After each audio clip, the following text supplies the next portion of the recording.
ayah bunda yang ada di rumah. Jumpa lagi bersama Bu Nur dan Pak Sam.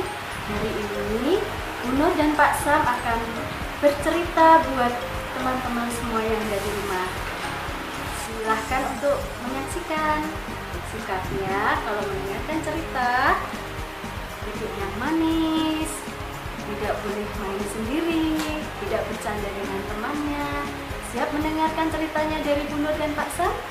Oke, siap mendengarkan ceritanya dari Bu Nur ya. Bu Nur akan bercerita tentang Nabi Ismail. Nabi Ismail seperti sama dengan teman-teman semua yang ada di rumah, punya ayah dan juga punya bunda di rumah. Ayah Ismail bernama Nabi Ibrahim, sedangkan bundanya bernama Bunda Siti Hajar. Ismail lahir di Palestina, di Jazirah Arab. Teman-teman tahu Arab? Yang buat manasik haji, buat naik haji, itu namanya Arab. Begitu Ismail lahir, ayah dan bundanya mengajak hijrah. Hijrah yaitu berpindah dari Palestina, diajak ke Mekah. Di sana Ismail pada saat itu usianya baru aja lahir, usia baru 0 bulan, belum ada 1 tahun teman-teman.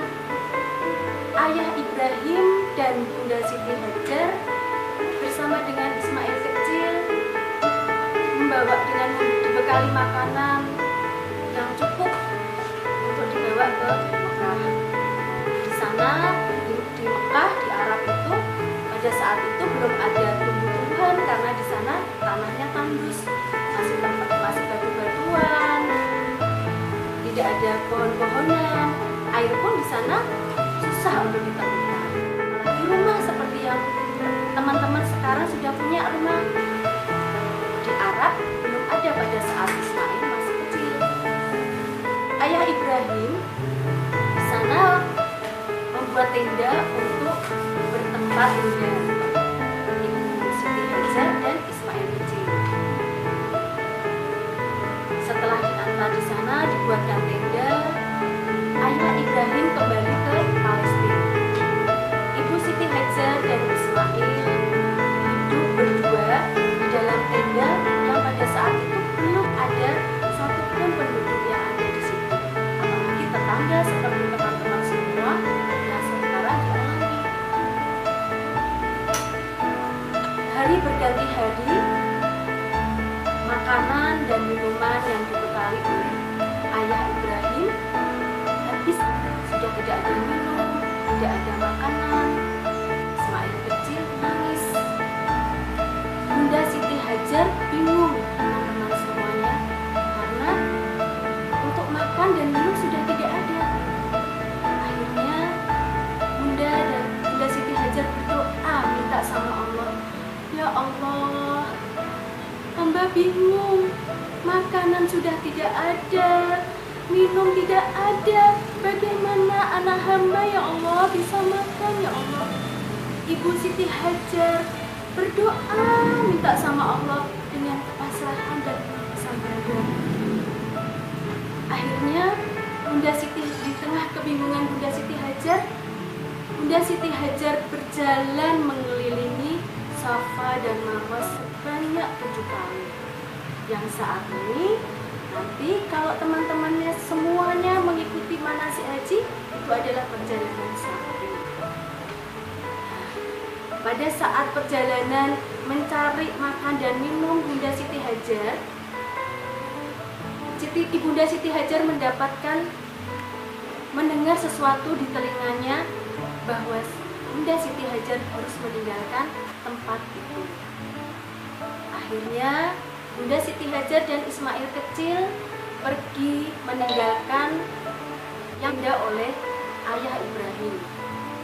Mereka, Bunda Siti Hajar dan Ismail kecil, tinggal di Mekah. Di situ keduanya membuat tenda kembali. Karena belum ada makanan dan minuman yang mereka makan, Ismail masih nangis terus teman-teman. Waktu nangis pun teman-teman lihat kalau adik bayi kalau nangis kakinya sambil menginjak-injak tempat tanah. Nah, pada saat itu Bunda Siti Hajar kebingungan, bingung mau makan apa, mau minum apa. Kaget melihat kaki yang diinjak-injakan dari kakinya Ismail, keluar air dari tanah tersebut. Nah, begitu banyaknya air meluap, sehingga itu yang sampai sejak saat itu Ismail dan Bunda Siti Hajar, magung yang ada yang pada saat itu keluar dari kakinya Ismail kecil. Sampai sekarang air meluap sampai banyak, dan sekarang kalau teman-teman melihat di sana di Arab, air itu bernama air Zam-Zam. Zumi, zumi, zumi, kumpul, kumpul, kumpul, air, air, air di kaki Ismail.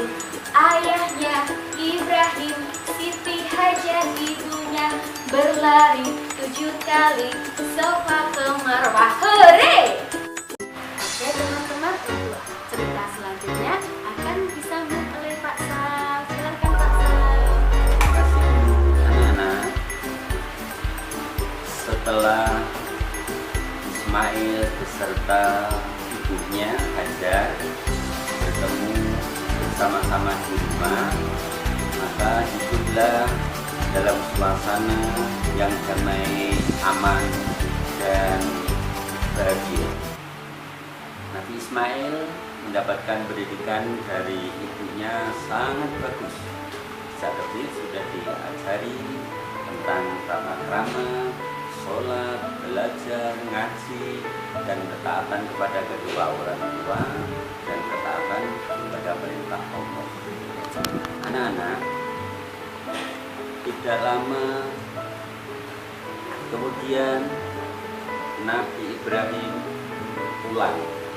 Setelah Nabi Ibrahim mengembara dakwah di Palestina, alangkah senangnya Ismail serta ibunya menyambut ayahnya pulang. Dan di tengah-tengah keluarga itu hiduplah bersama 3 orang, ada ayah, ada ibu, ada Ismail yang selalu dicintai oleh bapak dan ibu. Anak-anak, ketika Nabi Ibrahim kelelahan dari kegiatan dakwahnya, pada malam itu Nabi Ibrahim tidur sampai nyenyak. Tapi sepertiga malam Nabi Ibrahim bermimpi. Mimpi itu mendapatkan perintah dari Allah SWT untuk mengorbankan putranya yang dicintai, yakni Ismail.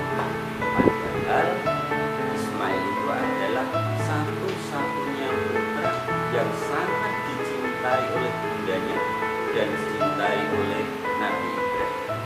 Tapi Allah meminta kepada Nabi Ibrahim untuk melihat bahwa Nabi Ibrahim sejauh mana ketaatannya kepada Allah. Dan Allah memerintahkan Nabi Ibrahim untuk mengorbankan putranya yang bernama Ismail. Anak-anak, lalu Nabi Ibrahim terbangun setengah agak kaget, tetapi suasana pada saat itu Nabi Ibrahim rasa-rasanya agak setengah percaya setengah tidak, karena mengorbankan putra yang dicintai. Dalam pikirannya nanti saya kehilangan anak saya. Tapi Nabi Ibrahim punya keluarga, akhirnya untuk menguatkan ketaatan kepada Allah SWT, Nabi Ibrahim bermusyawarah, berbincang-bincang dengan istrinya Hajar dan putranya Ismail. Seraya Nabi Ibrahim berkata, "Wahai istriku Hajar, saya tadi malam mendapatkan perintah Allah untuk mengorbankan putra kita tercinta Ismail. bagaimana pendapatmu Hajar? Lalu Hajar menjawab, iya ya, kalau itu memang perintah Allah, maka laksanakan. Karena kita berusaha termasuk melaksanakan semua apa yang Allah perintahkan. Bagus kalau begitu. Tapi bagaimana Ismail? Mau apa tidak? Ya, coba ditanya saja. Ismail, ayah tadi malam ketika tidur mendapatkan perintah Allah untuk mengorbankan diri. Ismail mau tidak? Iya ayah, kalau itu memang perintah Allah, maka saya bersedia dikorbankan. Akhirnya anak-anak, Nabi Ibrahim sudah bulat bahwa akan melaksanakan perintah Allah untuk mengorbankan Ismail. Lalu Ismail diajak ke suatu tempat, kemudian di suatu tempat yang sepi, yang di sana tidak ada siapa-siapa. Lalu Nabi Ibrahim serta Ismail melaksanakan perintah Allah Subhanahu wa Ta'ala. Anak-anak, tibalah saatnya pada tanggal 10 Dzulhijjah sudah disiapkan tempatnya untuk melaksanakan perintah Allah mengorbankan Ismail. Saat Ismail berbaring menyiapkan diri untuk dikorbankan, maka Allah melihat betapa taatnya Nabi Ibrahim dan betapa ikhlasnya Nabi Ismail untuk dikorbankan.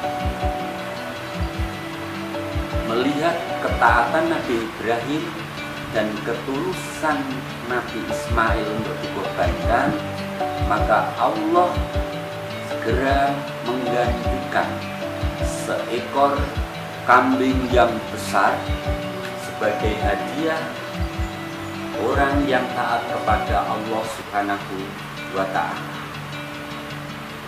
Selanjutnya anak-anak, kambing itu oleh Nabi Ibrahim dan keluarganya disembelih, lalu dagingnya dibagi-bagikan kepada saudara-saudaranya, kepada tetangganya, juga untuk keluarga Nabi Ibrahim makan bersama-sama dalam keluarga. Anak-anak, karena ketaatan Nabi Ibrahim, kesolehan Nabi Ibrahim, ketulusan Nabi Ismail, maka anak-anak semuanya bisa mencontoh apa yang dilakukan oleh Nabi Ibrahim, apa yang dilakukan oleh Nabi Ismail, betapa ketaatannya, taatnya kepada Allah SWT. Anak-anak bisa mencontoh apa yang telah dilakukan Nabi Ibrahim. Mudah-mudahan anak-anak semuanya selalu taat kepada ayah ibu, taat kepada Allah, suka berbagi kepada teman-temannya, dan anak-anak menjadi anak-anak yang hebat, anak-anak yang soleh. Teman-teman semuanya, dari peristiwa tadi Nabi Ismail dan Nabi Ibrahim, peristiwa berkorban tadi menjadi cerita sejarah umat Islam di dunia ini yang sekarang teman-teman bisa melihat sebagai hari besar umat Islam, yaitu hari Idul Adha, Kurban. Rayakan bersama-sama